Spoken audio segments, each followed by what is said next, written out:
السلام عليكم ورحمة الله وبركاته. الحمد لله والصلاة والسلام على رسول الله وعلى آله وأصحابه عباد الله، أما بعد.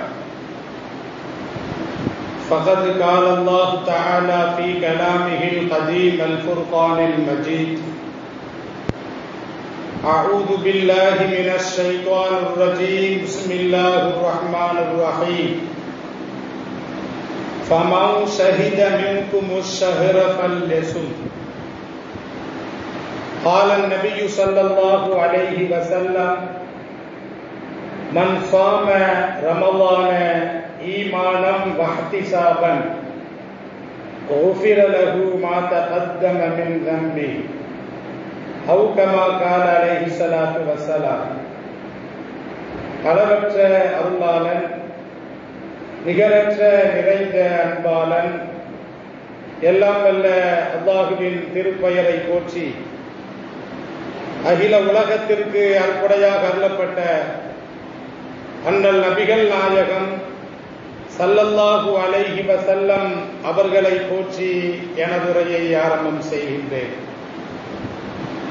அன்பிற்கினிய அல்லாஹுவின் நல்லடியார்களே, எல்லாம் வல்ல அல்லாஹ் இந்த வருட ரமலானை அதில் 30 நாட்கள் நோன்பிருந்து இறைவணக்கம் புரிந்து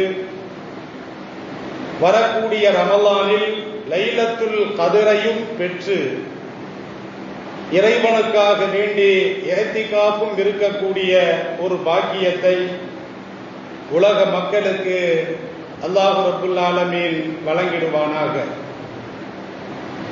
அல் குர்ஆனிலே அல்லாஹ் ரப்புல் ஆலமீன் சொல்லுகின்ற பொழுது அவன் இவ்வாறு பேசுவான்: ஃபமன் ஷஹித மின்குமுஷ் ஷஹ்ர ஃபல்யஸும். எவர் புனித ரமலானை அடைந்து விட்டாரோ, அதை பெற்றுக்கொண்டாரோ, அவர் கண்டிப்பாக நோன்பை நோற்று கொள்ளட்டும் என்று எல்லாம் வல்ல அல்லாஹ் அல் குர்ஆனிலே தெளிவாகவே சொல்லி காட்டுகின்றான். இந்த நோன்பு என்பது இந்த சமுதாயத்திற்கு வழங்கப்பட்ட அல்லாஹுடைய பெரும் நிஅமத்தாக இருக்கிறது. ஹிஜ்ரி 2ஆம் ஆண்டு ஷாபான் மாத இறுதியில் அல்லாஹ் ரப்புல் ஆலமீன் இஸ்லாமியர்களுக்காக வேண்டி நோன்பை கடமையாக்கி வைக்கிறார். நபிகள் பெருமான் ஸல்லல்லாஹு அலைஹி வஸல்லம் அவர்கள் கிட்டத்தட்ட 9 ஆண்டு காலமாக புனித ரமலானில் கடமையான நோன்பை நோற்று வந்தார்கள். இறைவன் இன்னொரு வசனத்திலே சொல்லி காட்டுகின்ற பொழுது இறைவன் இவ்வாறு சொல்லி காட்டுவான்: யா அய்யுஹல்லதீன ஆமனு குதிப அலைக்குமுஸ் ஸியாம் கமா குதிப அலல்லதீன மின் கப்லிக்கும் லஅல்லக்கும் தத்தகூன்.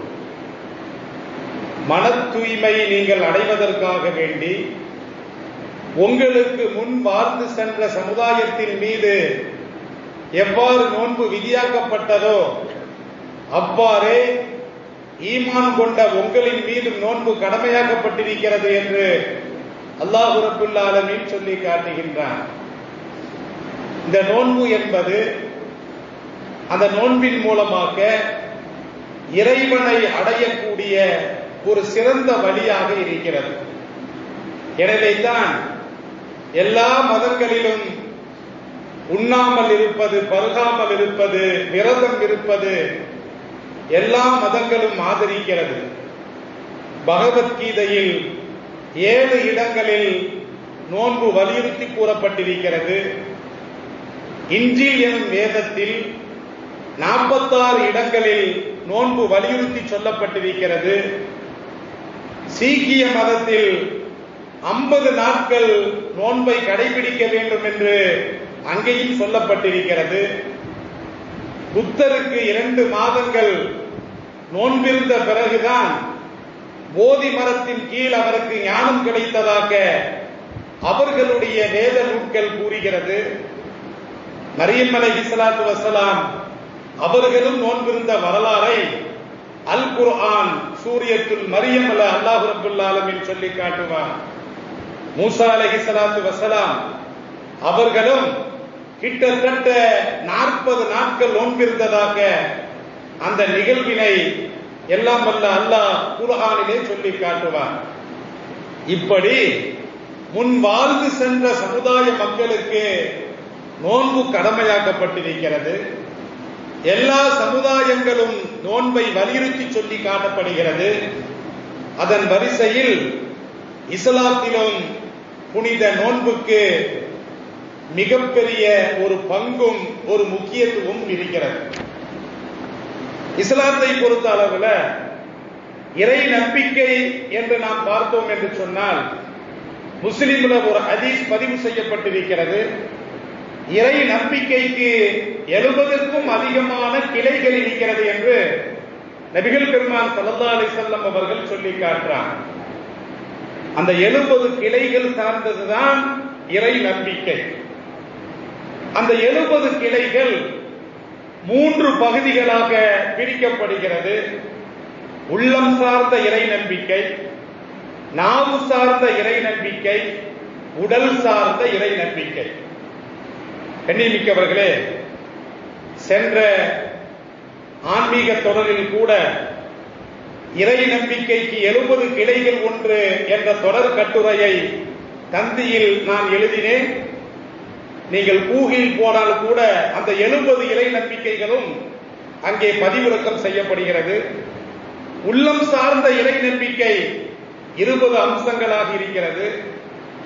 நாவு சார்ந்த இறை நம்பிக்கை 8 அம்சங்களாக இருக்கிறது. உடல் சார்ந்த இறை நம்பிக்கை 38 அம்சங்கள் இருக்கிறது. அப்ப உடல் சார்ந்த இறை நம்பிக்கை அந்த 38 அம்சங்களில் ஒரு அம்சம்தான் நோன்பு நோற்பது, ரமலான் மாதத்தில் நோன்பு நோற்பது. அப்ப இறை நம்பிக்கை என்பது உடல் சார்ந்து அங்கே நாம் வெளிப்படுத்துகிறோம். நோன்பு நோற்பதின் மூலமாக நான் ஒரு இறை நம்பிக்கையாளன், எனக்கு இறை நம்பிக்கை இருக்கிறது என்ற அந்த ஒரு தத்துவத்தை நாம் வெளிப்படுத்தி காட்டுகின்றோம். எனவே நோன்பு இருப்பது உடல் சார்ந்த இறை நம்பிக்கையின் ஒரு அம்சமாக இருக்கிறது. அதோடு மாத்திரமல்ல, இஸ்லாத்தின் 5 அடிப்படை தூண்களில் ஒன்றாக பிரிக்கிறது. நபிகள் பெருமான் ஸல்லல்லாஹு அலைஹி வஸல்லம் அவர்கள் சொல்லி காட்டுறாங்களா இல்லையா? புனியல் இஸ்லாமு அலா ஹம்ஸின், இஸ்லாம் எனும் இந்த மாளிகை 5 தூண்களின் மீது இது அமைக்கப்பட்டிருக்கிறது என்று நபிகள் பெருமான் ஸல்லல்லாஹு அலைஹி வஸல்லம் அவர்கள் சொல்றாங்க. அப்ப அதிலே ஒரு தூண் கலிமா தய்யிபா, இரண்டாவது தூண் தொழுகை, மூன்றாவது ஜக்காத்து, நான்காவது ஹஜ்ஜி, ஐந்தாவது ரமலான் மாதத்தில் நோன்பு நோற்பது. அப்ப ரமலானுடைய நோன்பு என்பது அது இறை நம்பிக்கை சார்ந்த அமலாகவும் இருக்கிறது, இஸ்லாத்தின் அடிப்படை தூண்களில் ஒன்றாகவும் இருக்கிறது. மூன்றாவது, இஸ்லாம் கடமைகளை 4 விதமாக பிரிக்கிறது. எப்படி 4 விதமாக பிரிக்கிறது அப்படின்னா, உடல் ரீதியான கடமைகள் தொழுகை இருக்கிறது, உடல் சார்ந்த ஒரு கடமை. பொருள் ரீதியான கடமைகள் தான தர்மங்கள் இருக்கிறது, ஜகாத் இருக்கிறது, சதகா இருக்கிறது, சதகத்துல் ஃபித்ர் இருக்கிறது, சதகா ஜாரியா இருக்கிறது. இது பொருள் சார்ந்த கடமைகள். இன்னொன்னு உடலும் பொருளும் சார்ந்த கடமைகள், உம்ரா, ஹஜ்ஜி. அங்கே உடல் சார்ந்த பொருள் சார்ந்த கடமையாக இருக்கிறது. நான்காவது ஒரு கடமை உள்ளம் சார்ந்த கடமை. அந்த உள்ளம் சார்ந்த கடமை அது என்னவென்று பார்க்கின்ற பொழுது அதுதான் நோன்பாக இருக்கிறது. நோன்பு என்பது உடலுக்கு மாத்திரம் வேலை அல்ல, அது உள்ளம் சார்ந்த ஒரு கடமை. இறைவனுடைய உள்ளச்சத்தை வெளிப்படுத்தக்கூடிய, இறைவனுடைய அச்சத்தை வெளிப்படுத்தக்கூடிய, இறை நம்பிக்கையை வெளிப்படுத்தக்கூடிய உள்ளம் சார்ந்த கடமையாக இந்த நோன்பு இருக்கிறது. அத்தகைய அந்த புனித ரமலான் மாதம், அதிலே நோன்பு நோற்பது கடமை. இரவில் நின்று வணங்கி தொழுவதை நபிகள் பெருமான் ஸல்லல்லாஹு அலைஹி வஸல்லம் அவர்கள் சுன்னத்தாக, தனது வழிமுறையாக ஸல்லல்லாஹு அலைஹி வஸல்லம் அவர்கள் தேர்வு செய்திருக்கிறார்கள். உபரியான நோன்புகள், நஃபிலான நோன்புகள் என்று நாம் பார்க்கின்ற பொழுது ஒரு 15 வகைகள் இருக்கிறது. ஆனால் கடமையான நோன்பு என்று நாம் பார்த்தோம் என்று சொன்னால் அது 3 நோன்பு, 3 விதமான நோன்புகள். ஒன்று குற்ற பரிகார நோன்பு, அது கஃபாரா என்று சொல்லப்படுகிறது. இரண்டாவது நேர்ச்சை, நம்ம நேர்ச்சை செய்யறோம், எனக்கு வேலை கிடைச்சா நோன்பு வைப்பேன், நான் உயர்ந்த பதவியை அடைந்தால் நோன்பு வைப்பேன், எனக்கு இன்ன நல்ல காரியம் நடந்தால் நோன்பு வைப்பேன், அது நேர்ச்சை நோன்பு, அதுவும் கடமை, கண்டிப்பாக வைத்தே ஆக வேண்டும். மூன்றாவது கடமை ரமலானுடைய நோன்பு. இந்த ரமலானுடைய நோன்பு என்பது கட்டாய கடமை, அதை செய்தே ஆக வேண்டும். அப்ப யாரின் மீதெல்லாம் நோன்பு கடமையாக ஆகிறது? அல் குர்ஆனிலும் அல் ஹதீஸிலும் நீங்கள் படித்து பார்த்தால் சில அம்சங்களை ஷரீஅத் நமக்கு சொல்லி காட்டுகிறது. ஒருவர் முஸ்லிமாக இருக்க வேண்டும். முஸ்லிம் அல்லாத குப்புசாமிக்கோ கந்தசாமிக்கோ நோன்பு என்பது கடமை இல்லை. ஒன்று. இரண்டாவது, பருவ வயதை அடைந்திருக்க வேண்டும். சிறுவர் சிறுமியர் மீது நோன்பு கடமை இல்லை, பயிற்சிக்காக வேண்டி வைக்கலாம் சிறு பிராயத்திலேயே. அப்ப நோன்பு வைத்து அவர்கள் பக்குவப்பட வேண்டும், அவர்கள் பயிற்சி எடுக்க வேண்டும் என்பதற்காக வேண்டி சிறு குழந்தைகளுக்கு நாம நோன்பின் மீது ஆர்வத்தை சொல்லி நோன்பு வைக்க சொல்லலாம், கடமை கிடையாது. அப்ப பருவ வயதை அடைந்திருக்க வேண்டும், புத்தி உள்ளவராக இருக்க வேண்டும். ஒருவருக்கு புத்தி இல்லை, ஒருவர் பைத்தியக்காரனாக இருக்கிறார் அப்படின்னா பைத்தியத்தை வலியுறுத்த கூடாது. வீட்டில் ஒரு பைத்தியம் கிடக்குது நோன்பு வை அப்படின்னு பைத்தியத்தை தொந்தரவு செய்யக்கூடாது. அப்ப புத்தி உள்ளவர்களுக்கு தான் இஸ்லாம் அந்த கடமையை, நோன்பை கடமையாக ஆக்கியிருக்கிறது. நான்காவது, சுகம் உள்ளவராக இருக்க வேண்டும், உடல் ஆரோக்கியம் உள்ளவராக இருக்க வேண்டும். நோயாளியா இருக்கிறாரு, அப்ப அவர் நோன்பு வைத்தே ஆக வேண்டும் என்று இஸ்லாம் சொல்லவில்லை. இந்த 4 அம்சங்கள். ஐந்தாவது, ஊரில் தங்கி இருக்க வேண்டும். வெளியூருக்கு போறார் நோன்பு காலங்கள்ல, ஒரு 80 மைல் 82 மைல் அளவுக்கு ஒருவர் பிரயாணம் செய்கிறார் என்று சொன்னால் பிரயாணியின் மீது நோன்பு கடமை இல்லை, அப்ப ஊரில் தங்கி இருக்க வேண்டும். இந்த 5 அம்சங்களை பெற்றால் என்ன செய்ய வேண்டும்? கண்டிப்பாக நோன்பு இருந்தே ஆக வேண்டும். அப்ப நோன்பு யாரின் மீது கடமை இல்லை அப்படின்னா மாதவிடாய் உள்ள பெண்கள், அப்ப அவர்களுக்கு நோன்பு கடமை கிடையாது. ஆனால் அவர்கள் கலா செய்ய வேண்டும். தொழுகையும் கடமை இல்லை, தொழுகையை கலா செய்ய வேண்டிய அவசியம் இல்லை. அப்ப மாதவிடாய் உள்ள பெண்கள் நோன்பு காலங்களில் எத்தனை நாட்கள் நோன்பு விடுபடுகிறதோ அத்தனை நாட்களையும் அடுத்த ரமலானுக்குள் கலா செய்ய வேண்டும். அப்ப இவர்களுக்கு தற்காலிகமாக நோன்பு கடமை இல்லை. மாதவிடாய் உள்ள பெண்கள், பேறுகால உதிரப்போக்குடைய பெண்கள், கர்ப்பிணி பெண்கள், பால் கொடுக்கும் தாய்மார்கள், அப்ப இவர்களுக்கெல்லாம் நோன்பு தற்காலிகமாக நீங்கி விடுகிறது. ஆனால் இவர்கள் அல்லாதவர்கள் கண்டிப்பாக நோன்பு நோற்றே ஆக வேண்டும். அப்ப தற்காலிகமாக நோன்பை விடுவதற்கு அப்படின்னா இப்படிப்பட்ட பெண்கள் வருகிறார்கள், பிரயாணத்தில் இருக்கிறோம், தற்காலிகமாக நோன்பை விட்டுக் கொள்ளலாம். அல்லது கொஞ்சம் நோயா இருக்குது, உடல் ஒத்துழைக்கல, அப்ப நோன்பை விட்டுக் கொள்ளலாம். அப்ப உடல் ஆரோக்கியம் கிடைத்த பிறகு அல்லது பிரயாணம் செய்து முடித்த பிறகு எத்தனை நாட்கள் நோன்பை நாம் விட்டிருக்கிறோமோ அத்தனை நாட்கள் நோன்பையும் அடுத்த ரமலானுக்குள் நாம் கலா செய்ய வேண்டும். கண்ணியமிக்கவர்களே, இந்த அம்சங்களை பெற்றவர் முஸ்லிமா இருக்கிறாரு, பருவ வயதை அடைந்திருக்கிறாரு, புத்தியுள்ளவரா இருக்கிறாரு, சுகமுள்ளவரா இருக்கிறாரு, ஊரில் தங்கி இருக்கிறாரு. இப்படிப்பட்டவர் ரமலான் மாதம் வந்த பிறகு அவர் நோன்பை விட்டால் அவர் இறைவனிடத்திலே குற்றவாளியாக ஆகிவிடுகிறார். நோன்பை மறுத்தால் காபிராக ஆகிவிடுகிறார். நோன்பை விட்டால் பாவி, நான் ஏன் நோன்பு வைக்கணும் அப்படின்னு மறுத்தால் அவர் இஸ்லாத்தினுடைய வளையத்திலிருந்து வெளியேறி விடுகிறார். இப்ப கண்ணியமிக்கவர்களே, நோன்பு என்பது உடல் சார்ந்த இறை நம்பிக்கையின் அம்சத்தில் ஒன்றாக இருப்பதினால் அவரவர் உடலுக்கு தகுந்த மாதிரி, அவருடைய உடல் ஒத்துழைக்கிற மாதிரி அதற்கு ஏற்றார் போல் அவர் நோன்பை பிடித்துக் கொள்ள வேண்டும். அப்ப அவருக்கு ஏதேனும் காரண காரியங்கள் விடுவதற்கு தகுந்த காரணங்கள் அவருக்கு இருந்தால் அவர் என்ன செய்யலாம்? விட்டுக் கொள்ளலாம்.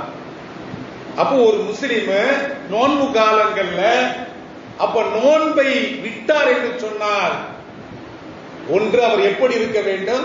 நோயாளியா இருக்கணும், அல்லது பிரயாணத்தில் இருக்கணும், அல்லது பெண்களுக்கு ஏற்படக்கூடிய மாதவிடாய் உள்ளவரா இருக்கணும். அப்ப இஸ்லாமிய ஆண்கள் அப்படிப்பட்ட நிலையை நம்ம அடைந்திருக்கிறோமா? கண்டிப்பாக சிந்தித்து பார்க்க வேண்டும். கண்ணியமிக்கவர்களே, நபிகள் பெருமான் ஸல்லல்லாஹு அலைஹி வஸல்லம் அவர்கள் சொல்லி காட்டுறாங்க, எந்த ஒரு மனுஷன் ரமலான் வந்த பிறகு தகுந்த காரணம் இல்லாமல் ஒரு நோன்பை வேண்டுமென்றே விட்டு விடுகிறாரோ அவர் வாழ்நாள் முழுவதும் அதை கலா செய்தால் அந்த ஒரு நோன்பு, விட்ட ஒரு நோன்புக்கு ஈடாகாது என்று நபிகள் பெருமான் ஸல்லல்லாஹு அலைஹி வஸல்லம் அவர்கள் சொல்லி காட்டுறாங்க.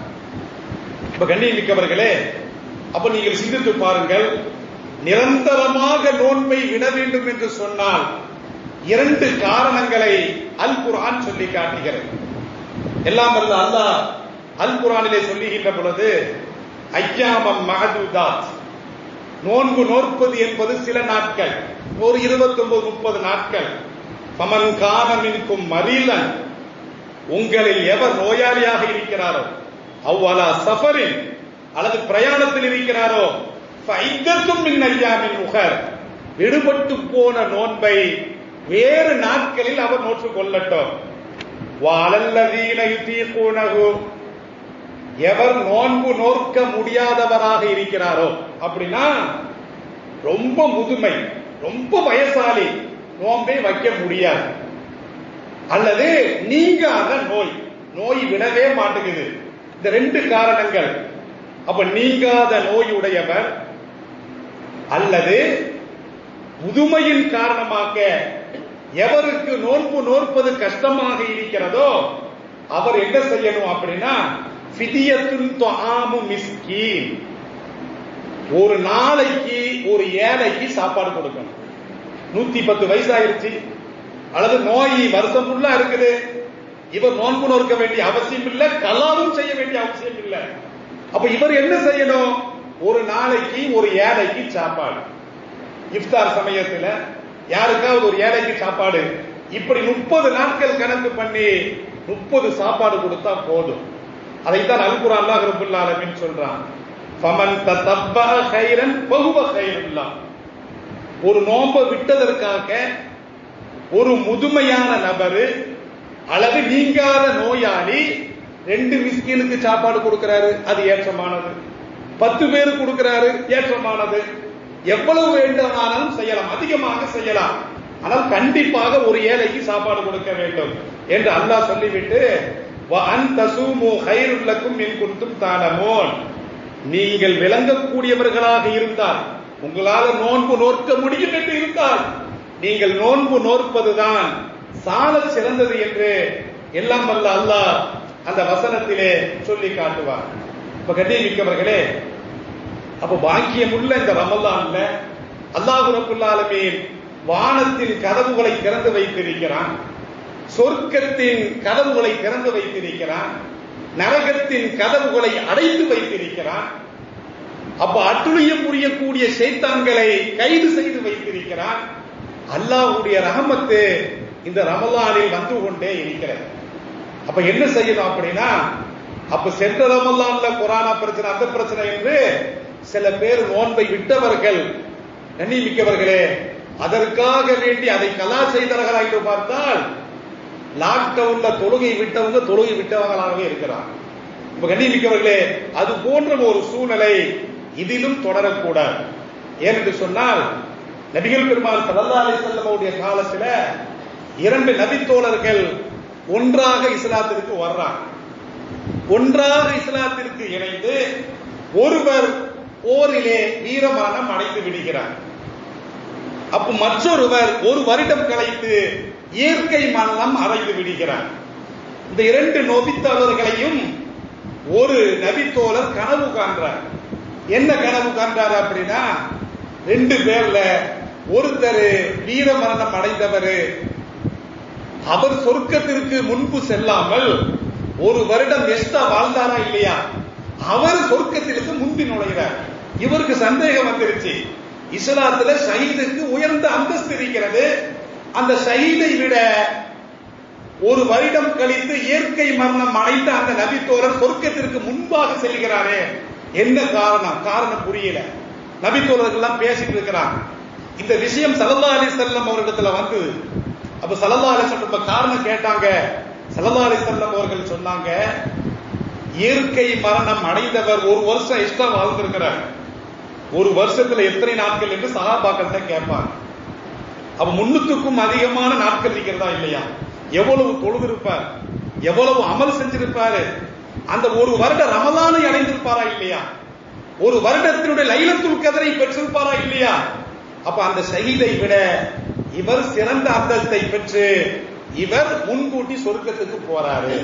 அதை கண்ணியமிக்கவர்களே, அப்ப இன்ஷா அல்லாஹ் இந்த வருட ரமலானில் நாம் முழுமையான அமல்கள் செய்து முழு பாக்கியங்களையும் நாம் பெற்று நன்மக்களாக சொர்க்கவாதிகளாக நாம் ஆக வேண்டும்.